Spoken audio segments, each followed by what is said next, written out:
Hi, I'm Neil Forbes and welcome to my kitchen here at Café St Honore here in Edinburgh.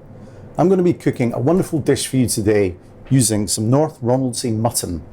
I'm delighted to be cooking this dish because it's a real showcase, delightful dish to cook. Very easy, very simple, very straightforward to produce and cook at home. But first thing we need is the mutton itself, which I've got here. This is a fabulous piece cut from the leg. We buy the whole animals here at the restaurant. And this is a part of the top side, seam boned out from the leg. So I'm just going to cut this piece because it's quite large. And as you can see, the colour of this mutton is absolutely fantastic. There's been a real renaissance in the mutton kind of industry recently, and quite rightly so. It's full of flavour, it's absolutely fabulous. I'm just going to be seasoning this. I've marinated it for a couple of hours in some garlic and some rosemary and some cold pressed rapeseed oil, which is delicious. I'm going to put some Isle of Skye sea salt and some good pepper on the piece of meat itself, and it's got a full kind of seasoning all the way around it. Absolutely delicious. Just the look of the piece of meat is kind of deep red.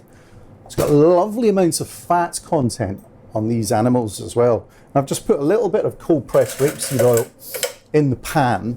I'm also going to use some rendered down mutton fat, which I absolutely love cooking with. We're going to be frying this piece of meat now in the pan. So the combination of the mutton fat, which has been rendered down from the whole animal, and the cold pressed rapeseed oil is great to cook with because we're adding flavour to the meat. I'm just going to add some of the rosemary and a little piece of the garlic as well on top. Now, cooking with cold pressed rapeseed oil is really good for many reasons. It's full of omega-3s, so it's very good for us. But also, you can fry with it without it being burnt. Because when you fry with olive oil, usually what happens is it does burn. So you're losing all the goodness. And you're wasting your money, basically, by frying with olive oil. Just want a really good bit of colour on this.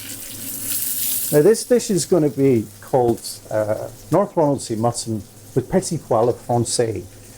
So that sounds all a bit glamorous, but it's not. It's really just kind of mutton with peas. And I'm going to also throw a few parboiled, because it's that time of year, delicious parboiled Jersey, new season potatoes, the Jersey Royals. Absolutely wonderful. They've gone in, and just a little bit of seasoning on the tatties. Now remember, they've been scraped and they've been parboiled. So again, making this dish nice and simple and easy for you to follow at home.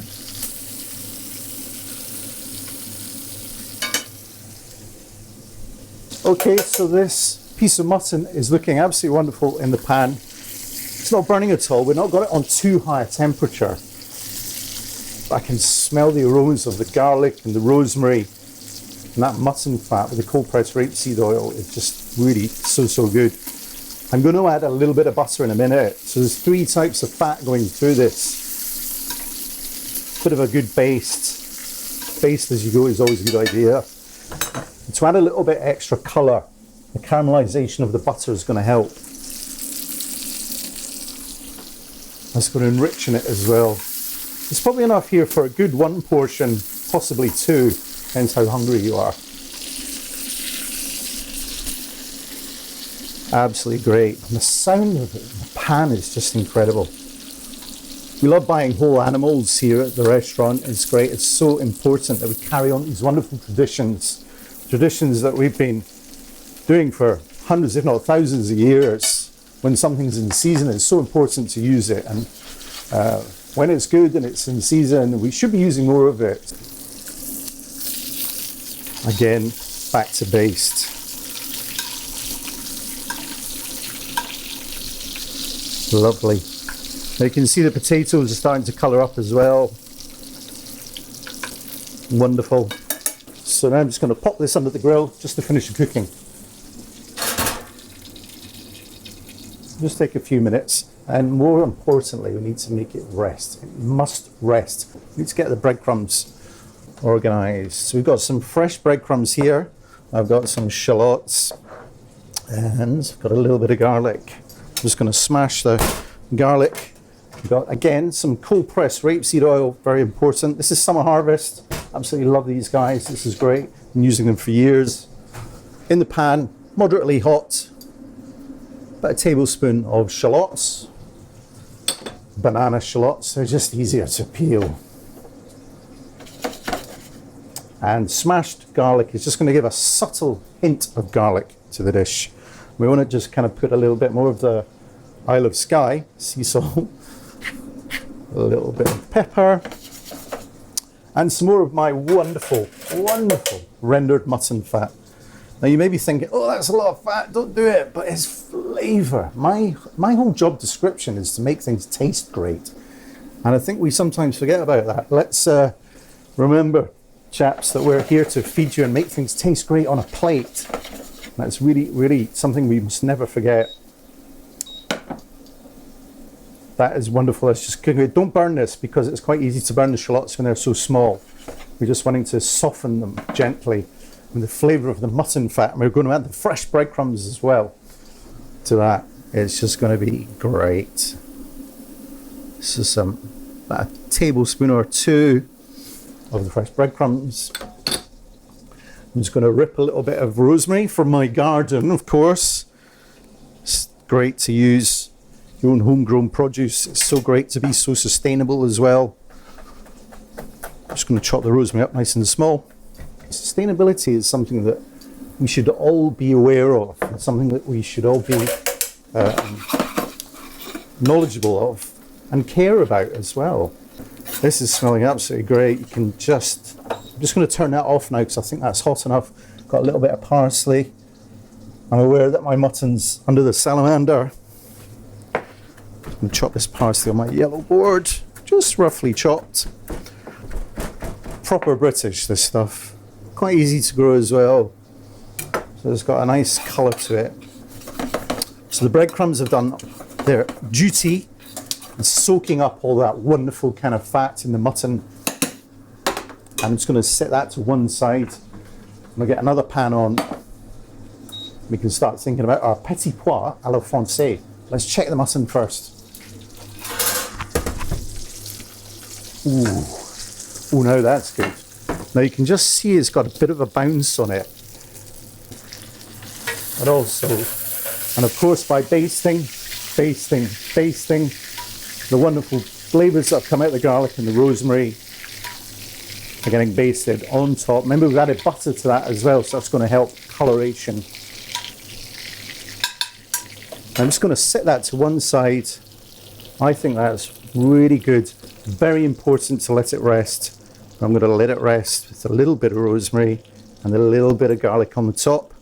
And the tatties, I'm just going to leave, like you would when you've roasted your potatoes at home on a Sunday. Just going to leave them in the pan just to soak up that lovely moisture, all that delicious mutton fat and butter. So that'll just take a few minutes just to rest there. And whilst that's resting, we can move on to the petit pois à la Francaise garnish. Now it starts off with a wonderful piece of bacon. We make our own bacon in the restaurant. We use some wonderful pork bellies. I like buying my pork from Peelam Farm in the Borders or Grierson's up in Perthshire.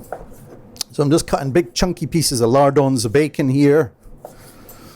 I'm going to go in again with my cold pressed rapeseed oil. Just going to add those big chunky pieces of lardons in there. I want these lardons to get some colour on them, but you don't want them to be too overcooked. You just want to cook them nicely, so a little bit golden brown. I'm going to get a little bit of my dear friend, the mutton fat. And again, it's good for us. It's been proven now. About a tablespoon of shallots going in here. That's enough. Right. So this is looking good. Don't want to overcook this too much. I'm going to move on to the shredding of my, look at this, beautiful, isn't it? Baby gem leaves, nice and crisp and crunchy. This is just going to go in last minute to this dish because I'm going to add my peas.